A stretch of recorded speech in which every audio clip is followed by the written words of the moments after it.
Hello, friends, and welcome into another episode of Trust the Tape. I am me. My name is Jeff. My name is Jeff Cavanaugh. I'm seated next to from Crown Global Media and 105.3 The Fan and the Doing All Right podcast and Love the Star podcast and former Cowboys scout Bryan Broaddus. Hey, Bri. Hey, Bri. Jeffrey, good morning to you, sir.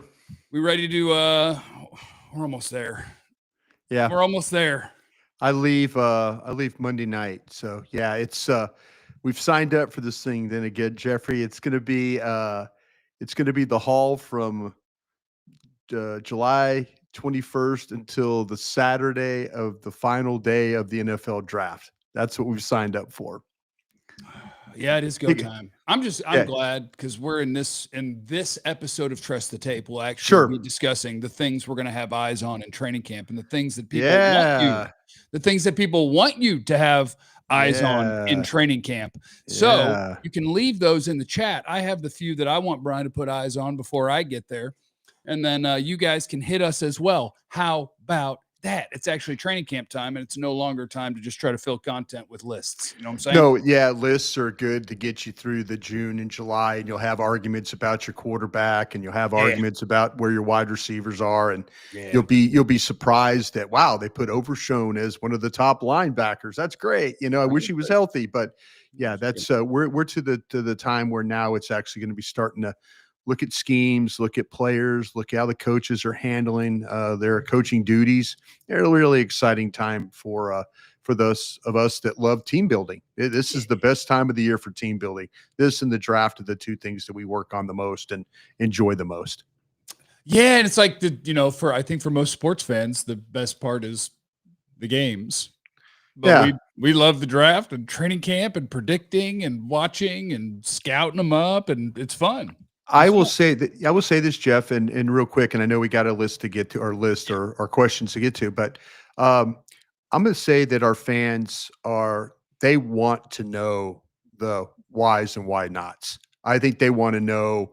That's why, like myself, you talked about Crown Global Media.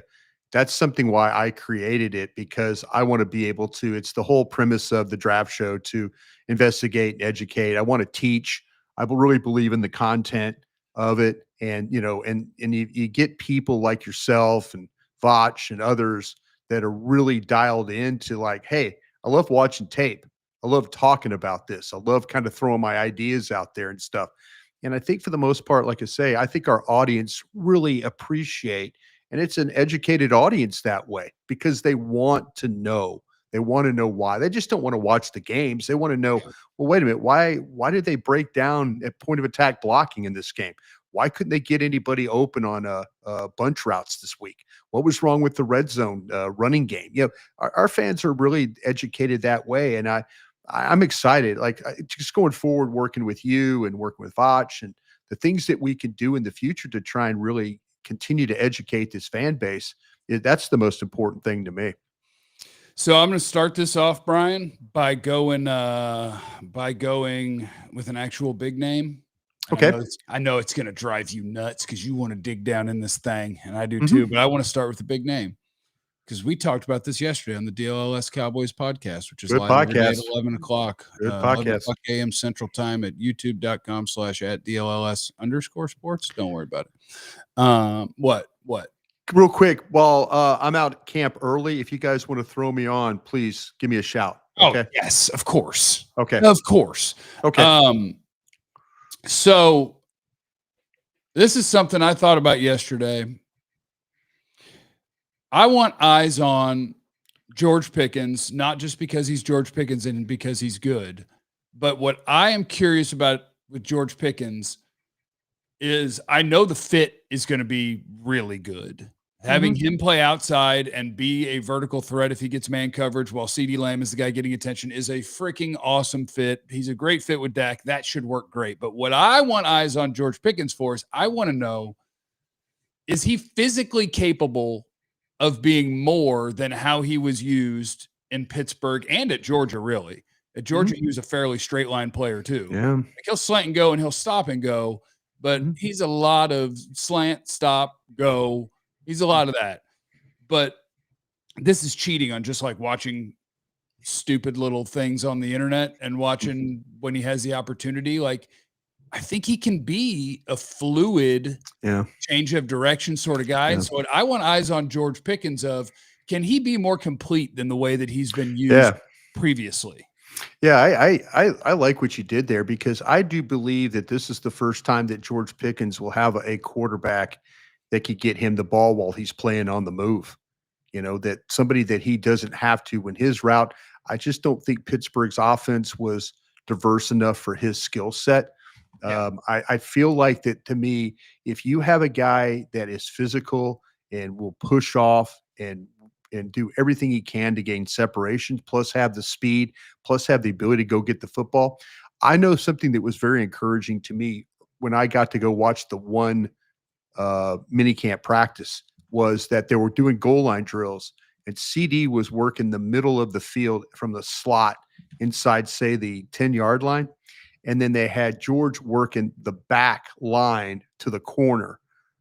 So they kind of had an idea of, like, we've seen George Pickens make some wild ass catches in the red zone.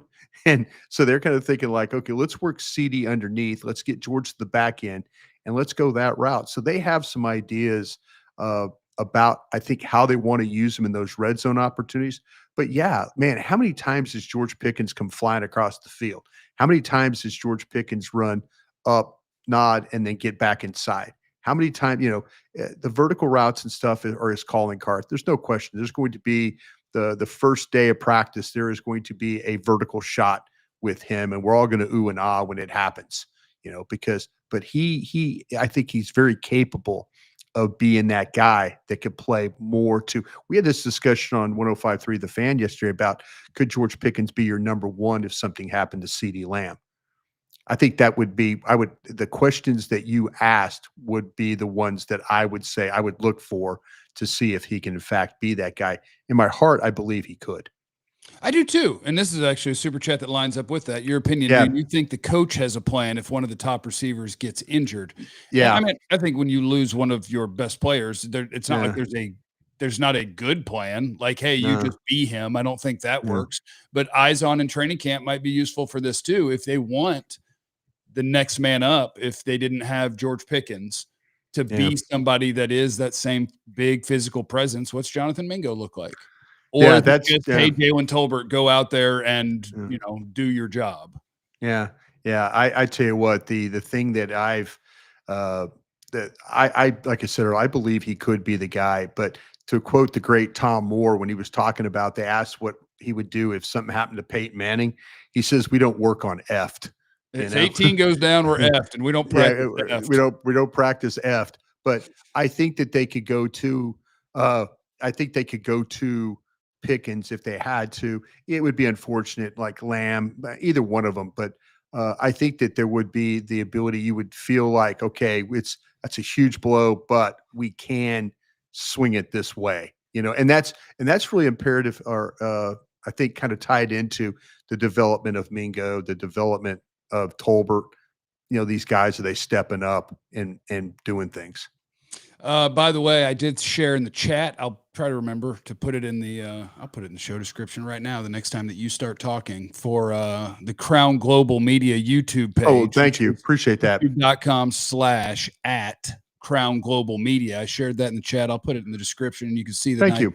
Well, that is a professional looking pic of you and Vach right there on the banner. Oh, it's a good looking photo. Well done. Thank you. Thank you. Jeremiah Haas, who was the Cowboy photographer, took that picture. Vach took some really good ones of him. Vach is kind of likes he likes the black and white ones, kind of the old school kind of ones.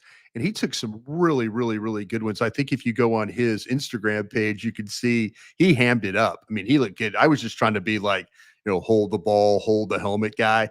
Vach has got some. Vach is holding the Super Bowl trophy. I mean, it was pretty cool. But thank you for posting that link for us, Jeffrey. We appreciate that. Are you ready for my second? I need Bryan Broaddus eyes on. Yeah. Can I play one with you though, Jeff? Hit me when you get out there. Yeah, I just want to make sure that I want to make sure you get involved in this too. I'm gonna be there on August 10th. I want to be out there the whole freaking time, but I can't control that. You'll get to see some practices, and that's cool. Leading up to Jeffrey, I need for you, and I know this is one of those things that drives you nuts, and it's offensive line play. I don't need you looking at the left tackle. I don't even need you looking at the right tackle. Say center. The center. I That's don't who even I wanted you to look at. Yeah, I want you to tell me, Jeffrey, and I'll be happy to have this discussion Yeah. with you. I want you to tell me, is Cooper Beebe showing more to being a second level player? The one great thing that we really appreciated about Travis Frederick was his ability to secure, stay square, and then get to second level. How much is Cooper Beebe working with both Smith and Booker to be able to secure and get second level block and be in position? That's one of the great things. It's what Travis Frederick made. I mean, I was super wrong about Travis Frederick's second level ability. I didn't think he was athletic enough, but I kind of see a little bit of that power and athletic ability with Beebe. I thought later in the year he got better at this, but I want you to please watch. And when they're running the ball, just focus on Beebe and tell me how many times he was able to get when the ball was going outside or was going inside, that he was able to secure and get second level and not be off kilter. I love that because that was a name that I wanted to give you. I think because Cooper Beebe, I think for a guy that went guard to center and then as a rookie had a pretty decent, pretty solid year. Yeah. Like that's the sort of player that if you're looking for a guy who it's like, this guy's going to make the jump. Like I hope Mozzie becomes a useful NFL player. I hope Tyler Guyton becomes a useful NFL left tackle, but a guy who came in and did his job fairly well, that's the trajectory for a third round pick of, could he be a Pro Bowl sort of player this year? Yeah. Can we take that starting point, especially when you're talking about second level? Okay, let's do our job initially. All right, I've left that guy. You've got him from here. I'm going to move up here. I'm going to cut that linebacker off. I'm going to get him. For a guy who didn't have to snap the ball in college, now I got to snap the ball, do my job, get to the next job. If he can make that step, well, now left tackle is still really going to matter. Yeah. It does. But if I can kick your ass from left guard to right guard, we might be cooking with something. Yeah, see, that's where I'm kind of at right now. I need those eyes. I know you focus on those skill guys, but I need you to look at him and figure that out. I would, man, if this guy could become like a Frank Ragnow player, like a Detroit had, I'm not saying that he will be like Creed Humphrey at Kansas City, because man, I think that's a totally different animal there. But you give me a Frank Ragnow that plays with power, secure, second level, and I think you hit the nail on the head. That was the first time for Cooper Beebe in a long time playing center, snapping with his mama in the backyard. Brian, how about that? So so that's where we're at right now. But I'd appreciate if you would keep your eyes on him. All right. This one in the next episode of What Do You Want Eyes On in Training Camp? And is it the hot dog or is it the bun? Now, this is a hot dog bun. I think it's a hot dog, good. Jeff, can I tell a quick story, by the way? Is it about a hot dog? And a bun. Then yes, you can, because I've had a lot of hot dogs and buns over the last 2 weeks. They're awesome. I'm getting a hot dog maker for my studio. Roller? Yeah. Well, no, I'm going to get the steamer and all that. Yeah, there's the high-end ones. I'm not going to do the roller like I'm going to. Oh, dude, if you get the right dog, that's why it is the hot dog. So yeah, I know, but I love the steam buns and I've looked into getting a for my break room in my office there. I'm going to look into getting a hot dog machine to put in there just for you. The roller, like Mike's Gemini twin dive bar in Dallas, they have the Wagyu hot dogs just on a roller in the bar. Oh, that's glorious. That's glorious. All right, back to I'll work for free at Crown Global if we're gonna have hot dogs. I'll just roll up in there. We'll dance. I'm gonna get a hot dog maker. I got an idea of how I'm gonna do this. We do honor the super chat, so if you want them, you can interrupt the conversation at any time. Because I'm going to interrupt it talking about hot dogs for sure. Yeah, I do have the next thing that I want Bryan Broaddus to have eyes on when training camp starts next week. You can put yours in the chat. What do you want eyes on? DC and SC, what do you want? What do you want most? This team's identity to be offense or defense? If we can just pick whichever one, defense. Because I'm just going to pick the one that I think is going to struggle. I don't have a lot of faith in the guys that they have that are going to be primary to stopping the run. And I don't have a lot of faith in the guys that are going to be primary to stopping the pass. So I think there is a chance that you are just barreling down the road of Cincinnati Bengalsville, where your line struggles, your defense can't really help you, but you have one great pass rusher, and it's the quarterback and 2 receivers. Take us home, baby. That's what I worry this team could be if too many answer or questions that I have about them land tails instead of heads, or whichever way. If you struggle a little bit, you're a little leaky on the O-line. Your running backs aren't real explosive. Your defense has a lot of leaks in it. This could be the Dak, CD, and Pickens show, and it's very Burrow, Chase, Higgins. So if I just get to pick, I'll take the defense because I know that the offense will at least be okay and hopefully. Yeah, good.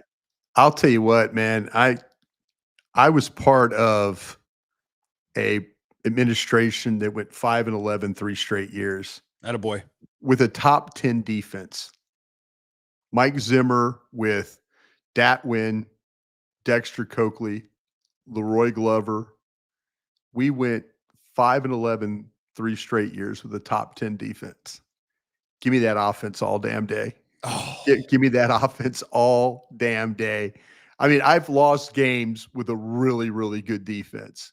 I mean, I've lost games 14-10, 17-13. You've also given up 130 to the Packers. The offense finally got going, and the defense like, we don't even care.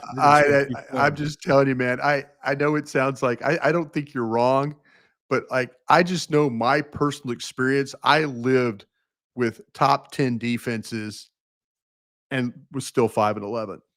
I'll never forget those days. Anthony hit us in the super chat. Now that I finally have you, how do you not value the running back position as one of the highest when you yourselves say that when it's playoff time, it's time to run the ball? Ooh.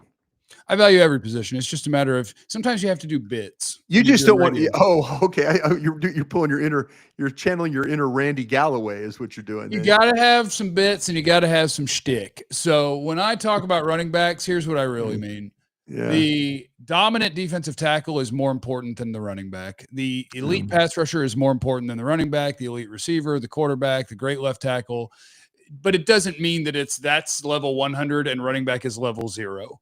I want good running backs. I don't like that the Cowboys are about to go into a season where I feel like they gave up on the running backs that they brought in. They're just hoping that guys who other teams did not want are good enough to start for them. Yeah. I don't like that at all. I hope Blue. I know in the chat people were asking about Blue. I think there was a chat that said Blue 25 carries. Let me tell you what, eyes on Blue. If Blue shows me he could be an efficient pass blocker, Blue's my starter in day one. I hope so. Because I know he could do everything else. I hope so. No, well, people say, "Well, Bryan, he ball security." Well, I'm going to take a chance. I drafted him. You know, I'm going to take it. But I know watching that guy play on tape, I'll be interested to see what happens with Phil Maffa. I wonder if Phil Maffa is Derek Hamrick, that kind of player. I'm just going way back. I wonder if he's that kind of runner. I wonder if that's him.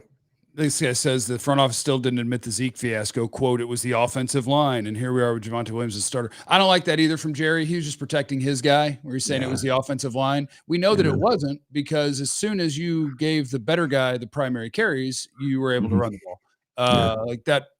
Yeah. So I want good running backs. The question is what are you willing to do to get good running backs? And for me, it is not use super high pick. It is not spend top of the market money. Although now that they are so down, I mean, receivers are what, $35 to $40 million players, and running backs are $13 million players. Now, if you wanted to spend on one, hell, you might have the market corrected to where it's like, that's cool. $10 million in a $250 million cap or whatever. That's fine. I don't hate running backs. I just recognize they are the most replaceable. The Cowboys just keep choosing to not even replace, which is kind of unforgivable. Okay, Anthony just wants to keep going down this path. How can you say that when Saquon and Henry show you every year that a running back can take over games? Yes, and so can other decent or good running backs if you block really, really well. Like Saquon, when he got to Philly, became the guy you're talking about. With the Giants, I doubt you were talking about him taking over games. Like, it's just the line is more important. The blocking is more important. The rest of the offense is more important. I want a good running back. You weren't telling me about Saquon dominating the NFL when he was a Giant. You waited till he was an Eagle to tell me about it. So power rank the importance. coach and scheme, running back, offensive line. Power rank those. Offensive line 1, coaching scheme 2, running back 3. See, here I go hating. You got me hating. You got me hating. Shanahan had Raheem Mostert and Jeff Wilson, and it didn't matter because they could block and they could scheme it up. Everybody got 5 a carry. Give me the coach and the scheme to start this thing, because I could sometimes get away with not having a great running back and sometimes not have a great offensive line. If you guys got coaches and schemes that kind of create opportunities, we had this discussion yesterday too. Dallas kind of setting themselves up to be. Now, to me, we were talking yesterday because we think the 49ers are a power game running scheme. Yes, there's power element to it, but there's a lot of misdirection to it. Well, there's power element to it because they play with a fullback, and they put guys at the point of attack. Yeah, they'll move guys. So that to me has got a power element to the game. Okay. I would describe the Ravens as a college running game. Oh yeah, zone read, baby. I would describe the Washington Commanders as a college running game scheme. Yeah. Is that fair? Yeah, because they've got the quarterback that will take off and run with it. Like the Eagles do a decent amount of that too, even though Hurts doesn't pull it as much, where it's just, we're gonna that guy Hurts did not have to throw the ball very much last year, did he? No, he sure didn't. And he was one of and it's funny, it's like he had like everybody else throw the ball 500 something times. This guy's like, 280 or something. You're like, it helps when you got a guy that's a 2,000 yard back running the ball. Yeah, that's nice. Akiez wants to know, CD and Pickens, who's the hot dog?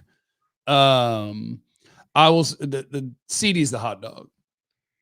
Pickens is the bun. It depends on what you think the hot dog. Like in the back of the day, a hot dog was a show off.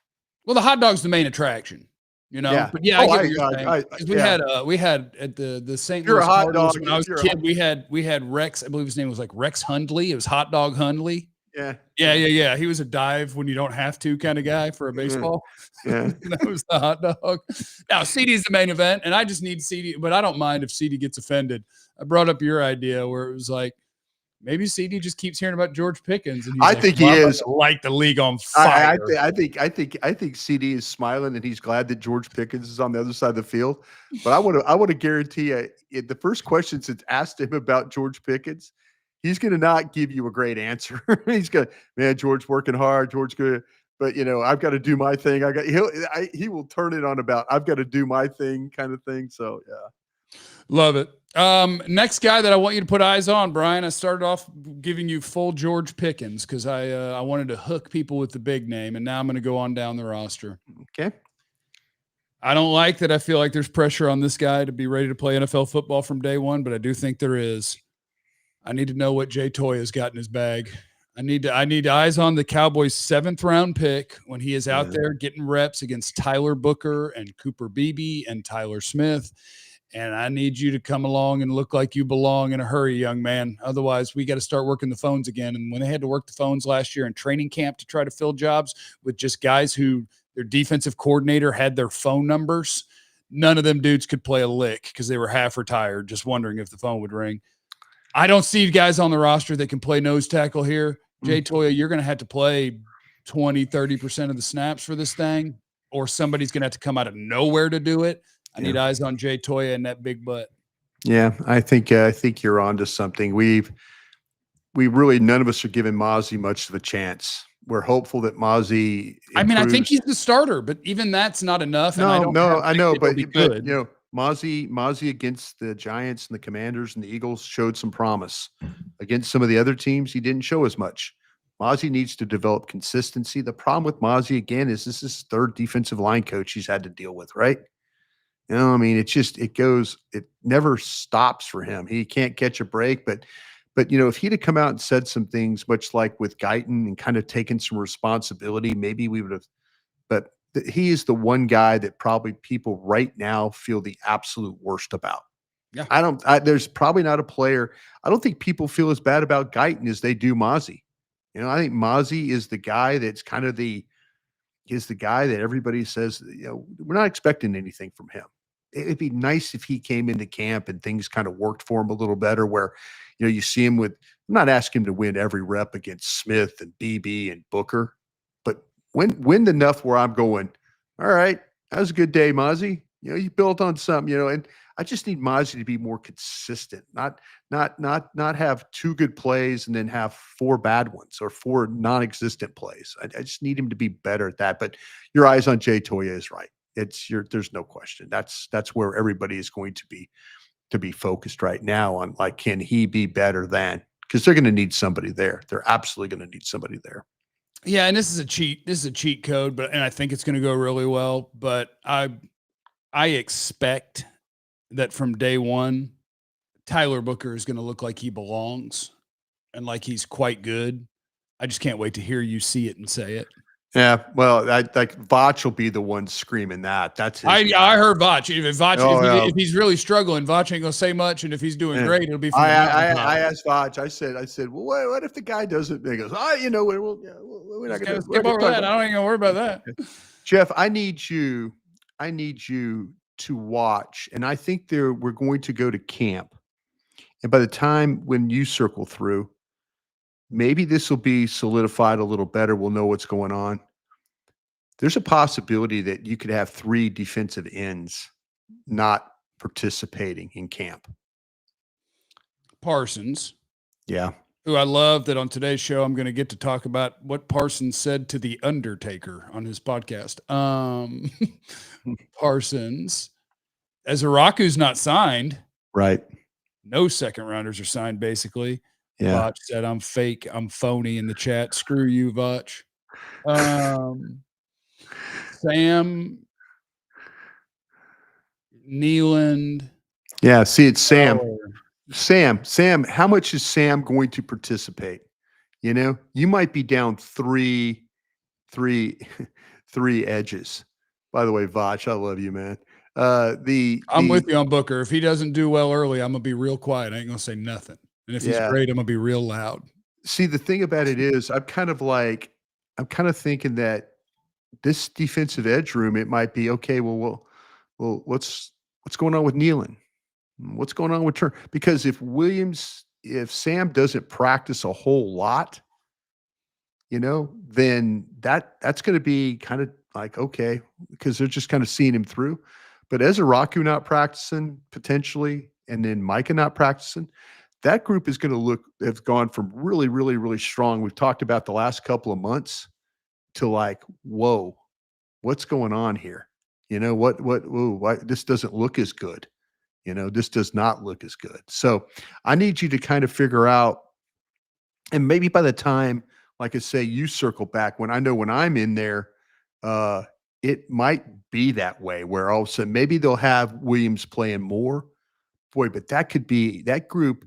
If that thing carries all the way to the start of the season, I'm going to need you to figure that out. I'm going to need you to figure that out quickly. My last one for you is I need eyes on Seatbelt. I need eyes on Kalen Carson because I don't have enough corners. Last year at camp and coming out of the draft, I was like, boy, 5th round, that's a good pick. I like Kalen Carson. He can play. And in camp, it was like, heck yeah, man, he can play. And then they played real football, and you went, oh, God. So I need somebody. So I'm going to choose to put the faith in the guy that I believed in on his – I'm pulling a Cowboys here. They'll hold on to a draft evaluation for 5 years. I'm just going to hold on for 1. I need a corner. I need somebody to step out there and look like they can play snaps until I get all my guys. It's you, Seatbelt. It's you. Eyes on Seatbelt. Yeah. I like what you're doing there. I think I feel like I've missed on him just from the first time when he played against the Rams, or it was the Raiders. It was the one game they threw at him right off the jump, and he had a miss. But the next 5 or 6 passes they threw at him, he made play after play after play, and I was encouraged. I think he needs to get his confidence back. I think that's going to be really, really the key for him. He needs to stay healthy. He does not need to miss practices. That's what I worry a little about Ezeraku. And I think Ezeraku is a plug and play type of a pass rusher. But man, rookies missing camp, and it puts them back. It sets them back. They need the work and all that. So I'm worried about that. But the corner position is, I think that's one they're probably going to chase. I wouldn't be surprised if we get a week into camp and all of a sudden we start to see some workouts and stuff like that. you know, that maybe that they're going to maybe we'll know something about Asante Samuel Jr., his health and how that all is. But I have a feeling that they're going to get to camp like they chased the edge position last year in defensive tackle. I think they're going to chase it again in this camp. Thank you, Bryan. I hope you have the best day ever. And I hope people enjoyed this episode of Trust the Tape, you know? Well, the next time I talk to you, Jeff, well, it'll be Monday morning, so I'll be getting ready to go. My flight's at night, but then we talk on Thursday, a week from today. I will be talking to you from camp, and we'll have a few practices under our belt. So it should be a good episode.